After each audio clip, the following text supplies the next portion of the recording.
Welcome to Leadership, the unapologetic political podcast where we dive headfirst into the world of leadership, politics, and those pivotal issues that often go unaddressed. We're here to empower, educate, and ignite change with a special focus on inspiring women to step into positions of influence. In this podcast, we don't shy away from tough conversations. We're all about getting down to brass tacks, discussing what truly matters, and encouraging you to take the reins. Join us on this journey as we unravel the intricacies of leadership, delve into the political landscape, and tackle the uncharted territories of vital issues. Leadership is your platform for unfiltered, honest, and inspiring discussions that will drive you to make your mark on the world. Let's get started. Hey, welcome to Leadership with Tamie Wilson. I am so honored to have Deanna West from the NECIC in Mansfield joining us today. She is our shero. So I know that we talk a lot about, serious controversial issues and things that I really just want to bring to the forefront to the public. And I also want to highlight special individuals that are doing, very important work in the community. And Deanna is one of those people. So Deanna, just introduce yourself to the audience and let them know what you do and what your goals are and what you guys are doing at the NECIC and what that stands for too. Okay. Well, my name's Deanna West Torrence, and I am the founder and CEO of the North End Community Improvement Collaborative. And we are a community development corporation that serves the 3 census tracts in Mansfield, which is in Richland County, Ohio. We started in 2007. We opened our doors, and our mission is to improve the quality of life and the economic landscape of the North End. I think we've been very, very fortunate to have seen some real impact over the years. Yeah, that's really awesome. So you guys already have a 3-dimensional brick and mortar building, but you also have separate locations. Mhm. So explain that, and then I'm going to go into your vision of the expansion. So let everyone know what you're doing there right now, and then your other locations that you guys have. Sure, sure. So we have, I'm currently sitting in our office, which is at 134 North Main Street downtown. And here houses most of our staff. We have community organizers and an operations manager. We have a staffing service. So we do actually place temporary employees into hopefully permanent employment. We are also the host site for the Minority Business Assistance Center, which works with women-owned, minority-owned, and veteran-owned businesses. So we help people with Tier 1 services, which is really the ideation phase and startup. So that's what we have, what is housed here in our building. We also have a farm, an urban farm located at 311 Bowman Street. And we recently leased 32 acres to farm at our prison, one of our prisons, Richland Correctional Institution. So those are 2 sites that we have. And then our last site, which is kind of important and pivotal right now, is located at 486 Spring Mill Street. And that site is a former bank, and it's where I had my first savings account.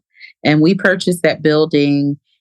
We owned a community garden site, a teaching garden site next to this location. One evening, we were having a program, and there was a shooting that took place right up the street. Our board had been looking, we leased this space downtown. We had been looking for a permanent home. And so we decided at that moment when that happened to not move away from above the violence, but to move into it.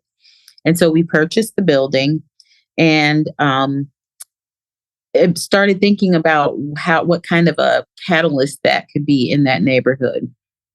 I didn't talk much about the neighborhood, but it is, the typical low income neighborhood, and all the things that come with that. Of significant note to me, though, is that there were 7 school closures over the years, which a lot of times Wow. I think we don't think about. but removing the protection of schools, schools kind of protect the area around it, makes your neighborhood a lot less safe. And so, or can create safety challenges for neighborhoods. So I think Now, that, let me ask you something. Let me interrupt you just real quick. You had school sure. closure. What about grocery stores? Have you had Well, grocery store closures too? we we absolutely did. When our last grocery store closed, that's how we got into the farming work and the food work that we do. We started with community gardens, but our last grocery store closed, and all three of our census tracts were considered food deserts by the USDA. That's right. What we did in order to address that was we partnered with the Gorman Rupp Company, the Ohio State University, and the Richland County Foundation. And together we submitted a proposal to the Foundation for Food and Agricultural Research, which is a federal grant program. And we were able to raise $1 million match for $1 million from that grant and create what you call a microfarm, the microfarm, Mansfield Microfarm Project. And that was really looking originally at homestead kind of farming with 2 large hoop houses and 10 outdoor beds. And the goal of that was not only to put food in the neighborhood, but also to put farmers in the neighborhood. And so to be able to create enough income that a person could actually supplement their household with farming. So that's a whole other body of work. Eventually, what happened though was we did acquire 12 acres at Gorman Rupp, which is in the center of the neighborhood that we served, and right down the street from that bank building I'm going to get back to. And so we purchased that building. I mean, we leased that land rather, and with that grant with Ohio State, we hosted a veteran farmer, a minority farmer, and then we also have our own farmer that is on site. All of the produce from them and from a couple other farmers is aggregated right here also in the North End and packaged and delivered. And so everyone from our local food pantries can get produce from that to the most high-end restaurant that we have here in town. So you can find Richland Grow Op vegetables there. And that cooperative, we help incubate here. So we provide the fiscal services for that Grow Op, and we're also a member. So that's one way that we tried to impact our neighborhood. And when the other with the grocery store was, we have these community economic development plans that kind of govern our work. And one day, a local entrepreneur picked it up, saw it, said, "Hey, they don't have a grocery store." Wanted to invest and had a desire to open a grocery store, and so he found the one that is actually in the movie Shawshank Redemption, is also in the North End, and he opened KV Market, and he did it with a very conscious decision to hire people who could walk to work, so that all of his employees were right from the neighborhood. So that. Awesome. In the new Census Tract 6, which is where the grocery store and our farm are located, is no longer a food desert. So that was good. And that's some of the impactful work that I think we've been able to do. This started with community gardens. Wow. That is just amazing. I just love that so much.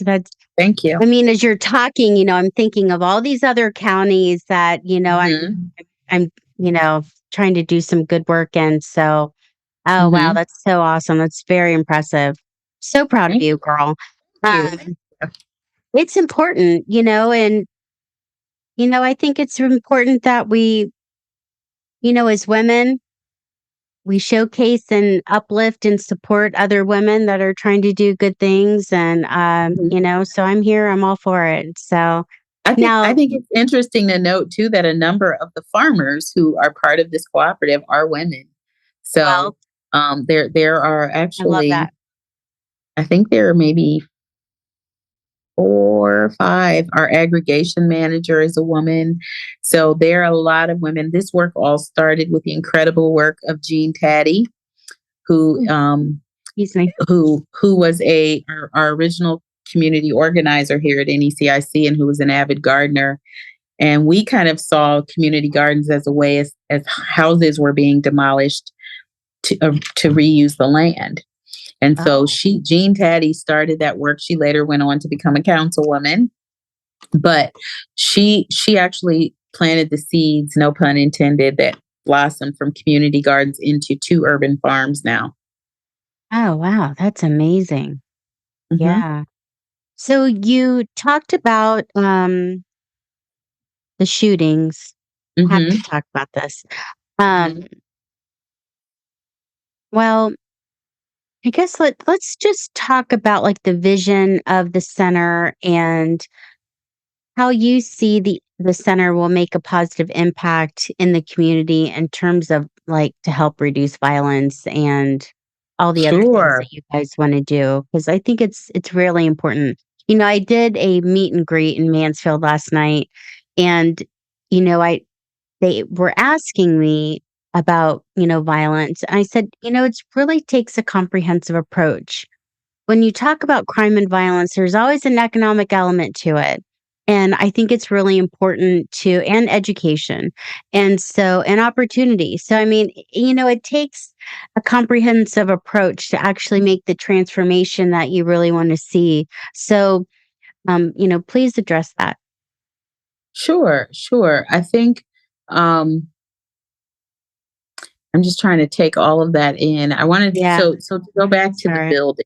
Let's Yeah. talk about the actual building because I Okay. think the elements of the building very much address the violence that you're talking about and how that can be impacted or how it can impact. So I think that the relationship between violence and economic development, particularly in an area like this, are more closely linked than most people would like to admit. Yeah.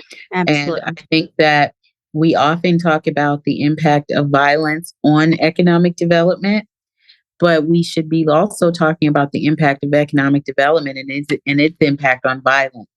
Mhm. So, generally, violence in a neighborhood often occurs where there's either been no development, Yeah. underdevelopment, or bad development. Yeah. Those are generally the things that you will see in areas like the area that we serve.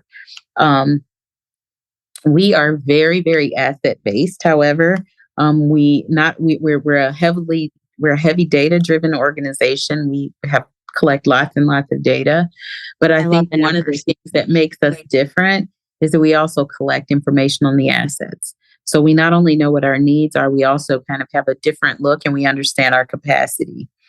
And so that's kind of an underpinning of us being an asset based community development corporation. I want to say that from the standpoint of this building, so we're at our teaching garden, we're having an art painting event. There's a shooting. Our board decides we're going to purchase this building, so we buy the building, and we immediately have our elder program. We have elders that meet North End residents over 60 that meet twice a month, and so that particular project was still going. And so we were like, we're going to do something with this building. It's not a very big building at all, much smaller than the space we have here. However, it's located kind of at the gateway of the North End. If you're at that bank, you're in the North End. What that building is going to do, it's the proposed community impact center. And it's been put together with a very asset based strategy. So there is a primary healthcare clinic, which Oh, we yeah. do not have. Or we have their home office, Third Street Family Health Services, is located in the North End, but their main office is absolutely packed. They have 9 or 10 other satellite offices. So Wow. they are going to operate a primary care clinic in that building, which is amazing. Yeah. Next to it will be our staffing agency. This is all on the first floor. Park National Bank will have a presence there as well to work with individuals on home buying and just have a presence of the bank there. Financial literacy and Financial literacy, all of that, yes. And they've been our partner in home buyer classes and that kind of thing.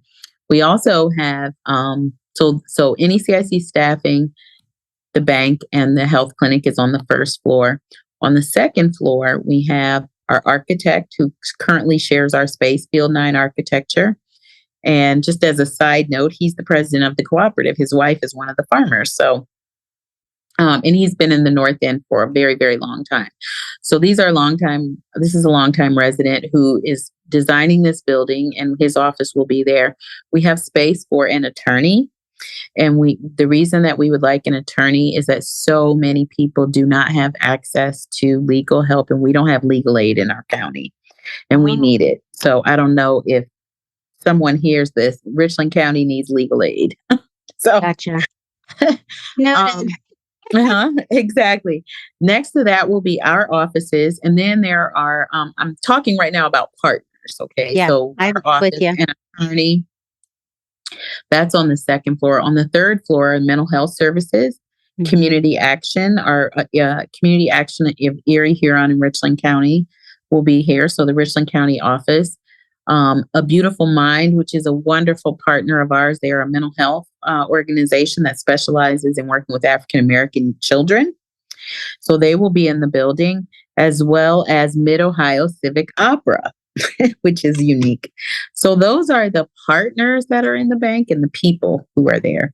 So within that, within the actual structure, then we have a boxing gym, a gymnasium, a black box theater, a commercial kitchen, a community gathering open event space.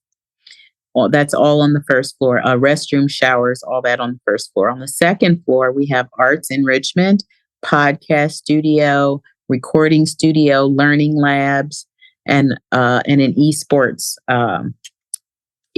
room. So that's the second floor.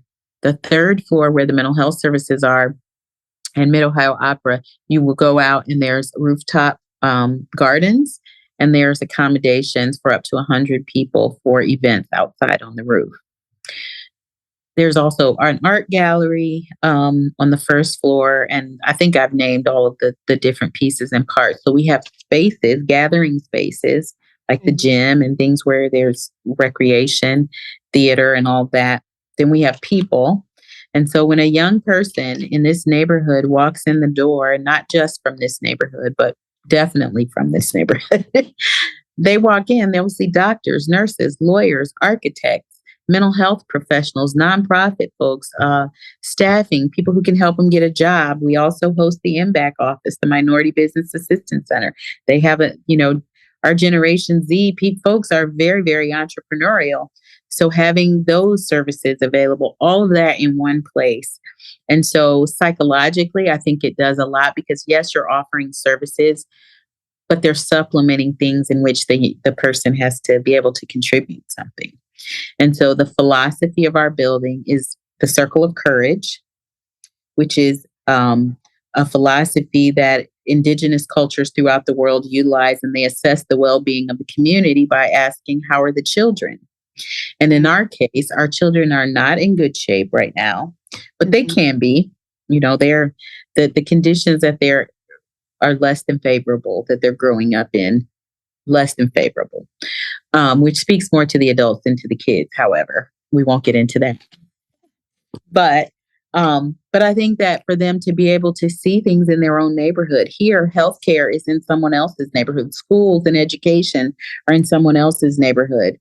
And we literally have had folks who have had the audacity to tell us that there's 100-year-old building and other facility that's been a community treasure for years. But hey, you don't need this building. They can all go there. No, we need this building. And so I think it's been a struggle. I think but it's a very worthy endeavor. Our community foundation gave us $1 million, for the building because they actually see and understand. Another local foundation, is paying for the clinic to be built, and so we are in a fundraising capacity and or in a fundraising mode, I should say, right now. But the building's really important. But I personally, the building's beautiful, but I'm much less interested in the outside and the appearance of the building as I am the transformational effect I think it'll Yeah, have on people who walk through the absolutely. door.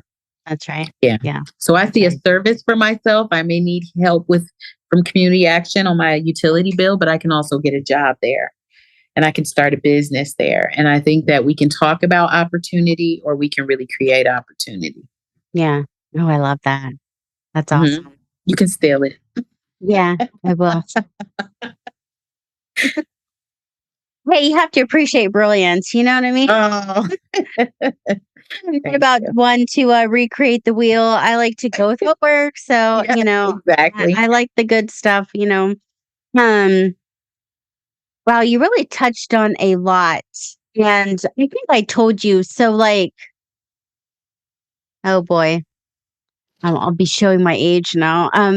It was like 25 years ago, I think I came up with this idea for a life center. And it's very similar to what you described, but I wanted to have a center where people in a marginalized, low income neighborhood, a real struggling area of town where people could go and transform their life from the inside out. And it Absolutely. starts with your mental, you have to start there. That is the absolute foundation is to start with the mind, your thinking, your feeling, and then teach the practical skills. And the reason why I say it like that, losing weight, Hmm. it's not rocket science, but if you cannot get your mental and emotional under control, you're not going to be able to sustain it, right? So there Right. is always an emotional element to it Hmm. that people need to address. There's a reason why people have so many vices, whether it's drinking or sex or shopping or whatever it is, and the excess that they're trying to distract themselves or trying to avoid life. And so until you address the core issue, you're not going to get the transformation. So that was kind of the basis of my life center. And so I just love everything that you're doing there. And I also shared I'm working with a community center in Delaware, really trying to really working on the vision of what we want to do with that center as well. Because it's not quite at the level that you're at, but I would love to get it to the level of where you're at. Um, so when we talk about, so for you, what is the core reason why you started this? I mean, what was the vision that you had? What was the catalyst that you said, "You know what? There's the problem, here's the solution. This is what I'm going to do." What pulls at your heartstrings? I mean, I know the things that are important to me, but what are the things that are really important to you and why you started this organization? I'm just curious. That's a very simple question. It was 25 years ago. I was 30 years old and I was a new council person.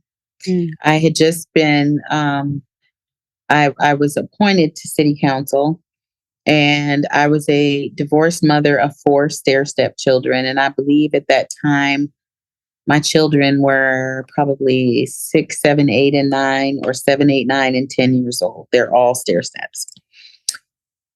And I found myself returning from Cincinnati. I was married. My husband was a police officer in Cincinnati. And so I found myself back in my home, the house that's my grandparents, great grandparents, and parents had lived in. And it was a wonderful neighborhood. And it had just changed so much.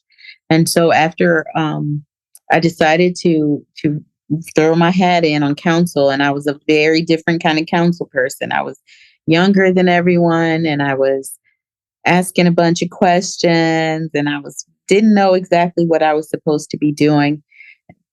But what stood out to me, every day I would take an hour after I got off work, I'd put my kids in the car and we would drive through our ward and we would, you know, fine violate codes things or say, hey, this needs to be taken care of. And the public works director at the time was like my best friend. I just would send stuff to him and it would get taken care of really quickly.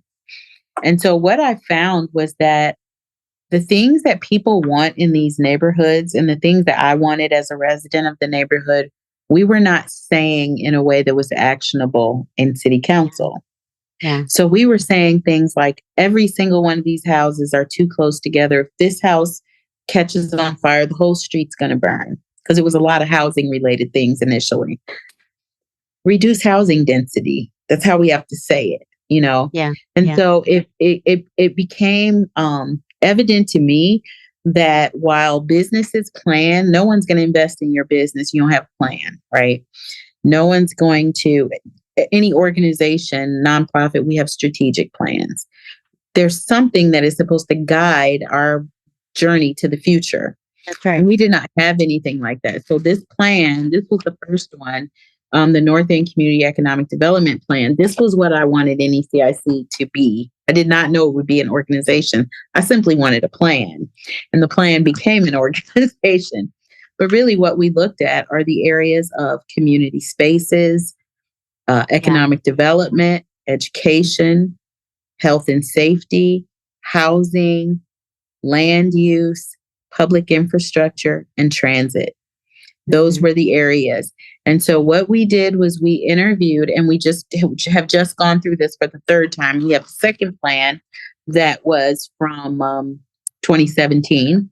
And so we are now this month or next month in March, we will release the third edition, which will get us to, for another 5 years. So that these plans dictate the work that NECIC does. That's our road. It's a roadmap for the future, is what we call it. Yeah. So it's been incredibly helpful.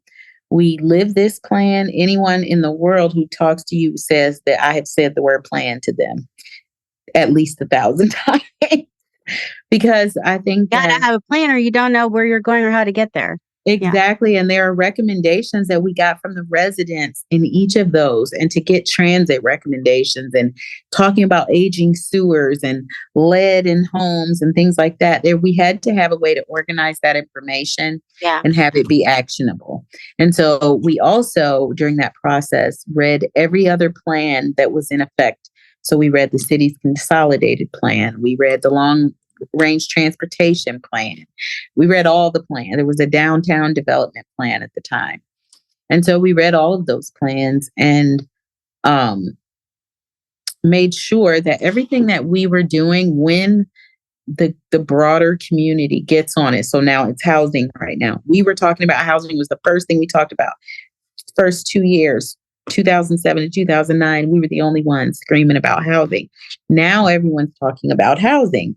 And so we have organized ourselves in a way that we are a significant part of that conversation.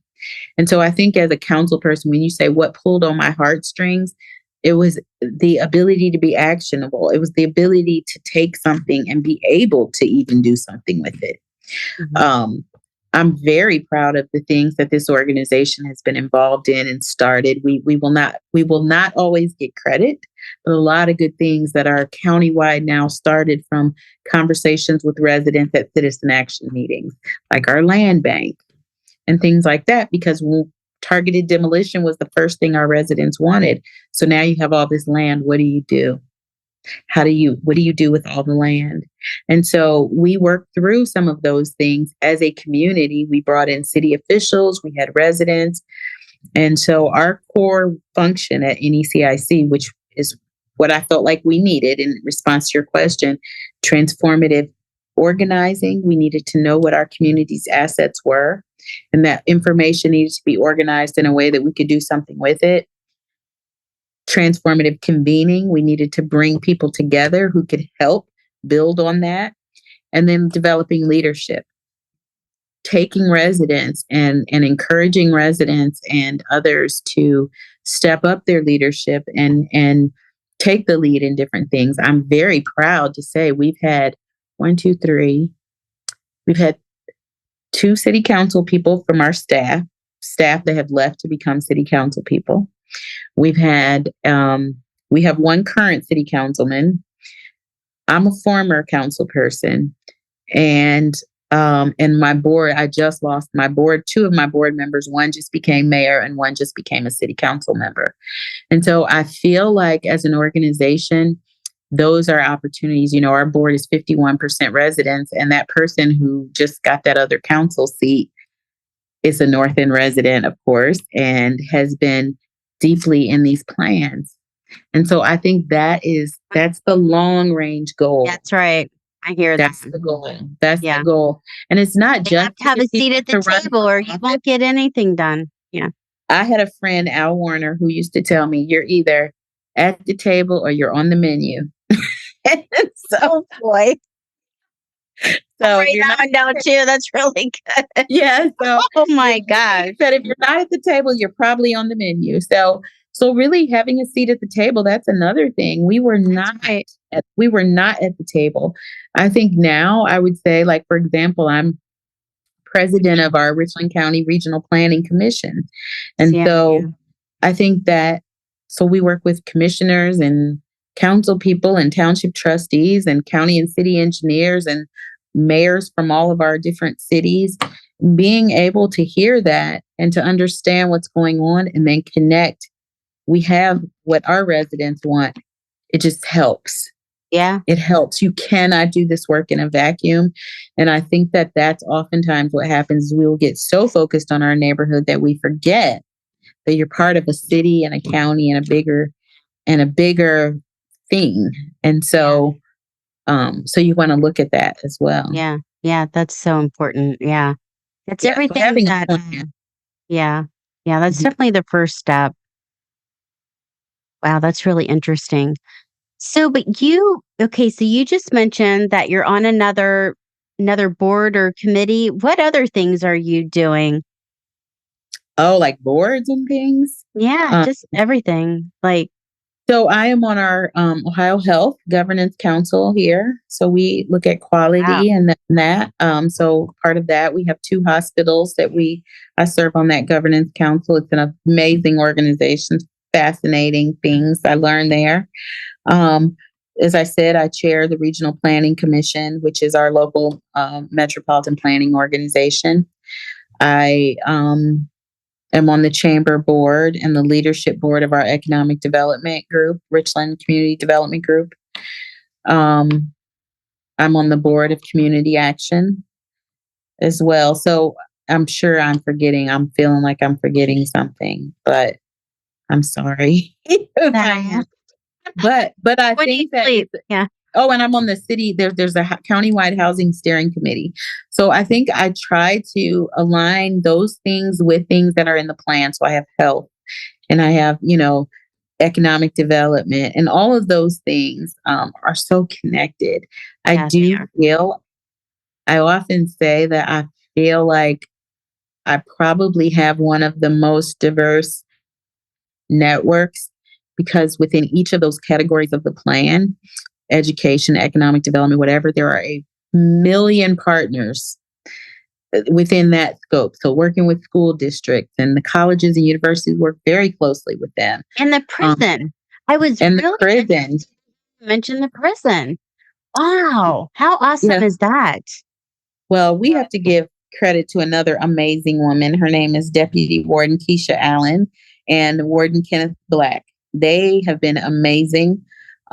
They reached out to Walter Bonham of the Food Lab, who has built all of our food work, and they, made this opportunity available to farm on the land that used to be the prison farm. They no longer farm there, and so we have Mm. a state capital budget request in to expand that farm. There's tons of opportunity. We've had the president of Ohio Department of Agriculture, Director Baldridge here, the director of the Ohio Food Bank Association. We have been, we're heavily in that world, in the food world, and just realizing that neighborhoods, this is a very, very urban area where our farm is super Yeah, urban. yeah, yeah. And so right in the middle of this, there are farms there. And so we talk about, people will call them our gardens. I said, no, we have gardens, but gardens are for yourself and farms are for other people. So we're going to sell that food. So I for like us, it's been a way for us to generate unrestricted revenue for ourselves. So yeah. we operate those. So in reality, I don't just operate one nonprofit. It's a staffing agency and a farm and farms. So it's really very, very different and diverse work. I don't Wow, even know if that's so I got to your interesting. question. I feel like I rambled. I'm so sorry. No, I love it. No, I'm taking notes. No, there's a lot. And when it comes to community development, like I said at the onset, it does take a comprehensive approach. And that's exactly what you guys are doing. So I find it fascinating the creative ways that you guys have problem solved and the partnerships. definitely all about the partnerships. That is just so important. So, I acknowledge that and I respect that. So I think that you guys have done just such a brilliant job with that. I think it's amazing. Thank you. Thank you. Yeah, thank you. Let people know where they can go to donate. I want to, empower you and what you're doing. So please let everyone know how they can donate to you. If you have any events coming up, let's share those. Okay. We can donate. You can donate by going to our website, www.necic-ohio, that's ohio.org. And there's a donate button. It's very easy. So just visit that. Awesome. Also, I just encourage people, if they want to get more familiar with our work, if you just Google NECIC plan, you can get to both of our plans. And I think that I always say, if you don't know the plan, you won't understand. We're a very complex organization, so it's hard to talk about it without sounding like you're all over the place. And in reality, it's really not at all like that, because the plan, we just have so many different areas that we work in. We also do summer youth employment. We do youth violence. We received a wonderful grant from the Ohio Commission on Minority Health. God bless Angela Dawson and the director there and all of the folks there who really invested significantly here in anti-violence work. And it is not easy at all. But again, my thing mainly when you say, heartstrings, is about being able to make things actionable, getting into the infrastructure of it and the core of it. And not just, we don't just create programs to do things, but like, what happened? Why are we here? We look at the history of things. I love everything you're saying. That's exactly Yeah. how I think. Yeah. Yeah. How did we arrive here? And, Where do we how want do to we go? plan What's it our going to way? take? Yeah. Absolutely. And the main thing that's different about us is that we're asset based. So we know who does what, and a lot of organizations, educational institutions generally work with other educators. Local government works with other local government. But we are an organization that must work with them all in order for us to do what the residents that they want us to do in improving that area. So what looks different now is that there have been over 430 houses that have come down in the neighborhood. Tremendous, lots and lots of demolition. And I know that people feel different ways about that. But I tell people these were houses that needed to be demolished. They were unsafe. They were not historic. They just were houses that were unsafe. And they were providing safe havens for things that made the whole neighborhood unsafe. Right. That's And right. so it was the number one recommendation from residents in our first plan, and came up again in our second, was targeted demolition. And so now we have lots of land. If you go through the north end, there's tons of vacant land, and it is ripe for rebuilding. And so now we're looking at making sure our future efforts are looking at building housing. We will be having an open house for housing on the 4th, 5th, and 6th of April. And I'm super excited about that, because I think that I just believe really wholeheartedly that, like, the area has been not touched for so long that it was hard for people to even reimagine. But now, once you take down all the houses and you see what you have, and you have an opportunity to not concentrate poverty, you have an opportunity to not gentrify, but to create neighborhoods, again, that have mixed incomes, things that are going to stabilize the neighborhood, have the amenities, that there are grocery stores and parks and bike trails and things like that, that are that make the property values go up in the neighborhood, and create a safer place for young people to grow up, and for our seniors to age. And, senior housing was another one. They want to age in place. They don't want to move out of the neighborhood. But you have to, because the houses are not built in a way that our existing housing stock, in a way that really is even conducive to someone aging at home. So, So so are those you are all the kind creating of things. are you Mhm. creating a senior assisted living facility then? Are you working with Habitat for Humanity on We have building new no, homes? no, we have not worked with Habitat for that yet, but that's only because Habitat, I think our Habitat's going through some restructuring.